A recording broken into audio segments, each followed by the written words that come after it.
आगे बढ़ेंगे। बलूचिस्तान से इस वक्त की बड़ी खबर है। बलूचिस्तान के नौशकी में पाक सेना पर हमला हुआ है। पाक सेना के काफिले पर बीएलए ने हमला किया। 11 पाक सैनिकों के मारे जाने की खबर है। पाक सेना के काफिले पर भयंकर गोलीबारी हुई। बलूचिस्तान का नौशकी, जहां पर पाकिस्तानी सेना पर हमला हुआ है। पाकिस्तानी सेना के काफिले पर बीएलए ने प्रहार बरसाया है। 11 पाकिस्तानी सैनिकों के मारे जाने की खबर भी है। भयंकर गोलीबारी यहां पर काफिले पर बोल दी गई।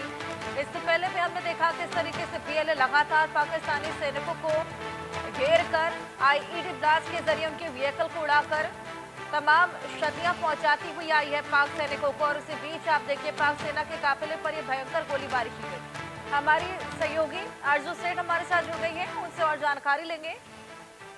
आरजू, ये पैटर्न हम लगातार ऑब्जर्व कर रहे हैं किस तरीके से बीएलए प्रहार बरसा रहा है पाकिस्तानी सैनिकों पर। इससे पहले तमाम आईईडी ब्लास्ट देखे गए। अब पाकिस्तानी सेना के काफिले पर भयंकर गोलीबारी कर दी गई।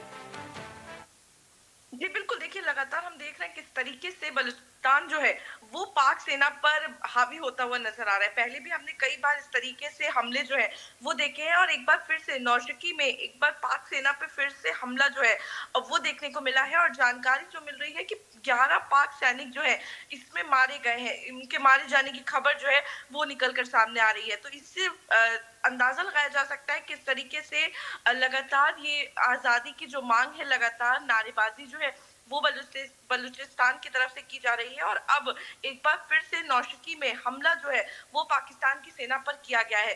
पहले भी हमने देखा किस तरीके से इस तरीके के अटैक जो है वो देखने को मिले थे और जिसमें पाकिस्तान के 14 सैनिक जो है वो मारे गए थे। उसके बाद भी कई बार इस तरीके के अटैक जो है वो जगहों पे जहां पे पाकिस्तान ने बलूचिस्तान पर कब्जा किया हुआ है उन जगहों पर खासा इस तरीके के अटैक जो है वो पाकिस्तानी आर्मी के व्हीकल्स पे, उनकी गाड़ियों पे देखने को मिलते हैं। और तस्वीरों में भी हम लगातार दिखा रहे हैं किस तरीके से जो गाड़ियां हैं उनको अटैक किया जा रहा है, पाकिस्तान की जो आर्मी की गाड़ियां हैं उनको अटैक किया जा रहा है। और अगर बात करेंगे तो इसमें कहीं पे भी पाकिस्तान की जो सेना है वो सफल नजर नहीं आती है वो अटैक रोकने में।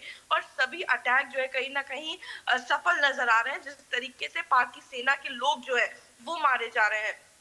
और ये पहली बार नहीं है जब इस तरीके का हमला जो है बलूचिस्तान की तरफ से किया गया है। लगातार उनकी तरफ से तमाम मांगे जो है वो रखी जा रही हैं। जो नेता है, एक्टिविस्ट है वहां के, वो अपनी मांगे रख रहे हैं। तो वहीं दूसरी तरफ इस तरीके के हमले जो है वो भी लगातार पाकिस्तान में देखने को मिल रहे हैं। जी बिल्कुल, लगातार यहाँ पर पाकिस्तानी सेना पर हमले, बीएलए प्रहार बरसा रहा है। क्या लगता है ये जंग कहाँ तक जाएगी? इंटरनल कलह से लगातार पाकिस्तान झेल रहा है, हालांकि बिल्कुल नाकाम भी साबित हो रहा है इन सभी को रोकने के लिए। जी बिल्कुल, देखिए इसी का जिक्र मैंने किया कि किस तरीके से एकदम विफल जो है वो पाकिस्तान की सेना जो है वो नजर आ रही है।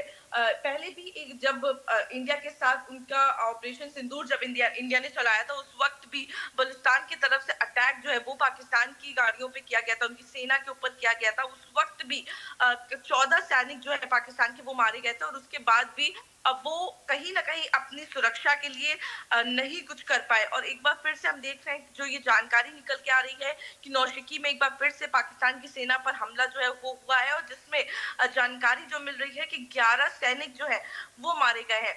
ऐसे ही अगर इस तरीके से कहीं ना कहीं वो अपने ही देश के अंदर अपनी आर्मी के लोगों को सेफ नहीं कर पा रहे, आर्मी खुद को सेफ नहीं कर पा रही है, तो खासा जो दिक्कत है वो लोगों के साथ भी खड़ी हो जाती है। क्योंकि लोगों को भी इसमें इनसिक्योरिटी जो है वो फील होने लगती है। खासा बात करें तो पहले से ही कई चुनौतियों के साथ इकोनॉमी को लेकर, जीडीपी को लेकर पाकिस्तान ऑलरेडी जूझ रहा है। इसी के साथ साथ इंटरनल कॉन्फ्लिक्ट जो है वो देखने को मिल रहा है। आसपास के भारत के साथ पहले ही उन तनाव वाले रिश्ते जो है वो बने हुए हैं। और साथ ही अब जिस तरीके से बलूचिस्तान के साथ भी लगातार इस तरीके से जो दरार है वो देखने को मिल रही है। बलूचिस्तान लगातार टारगेट जो है वो पाकिस्तान की सेना को कर रहा है।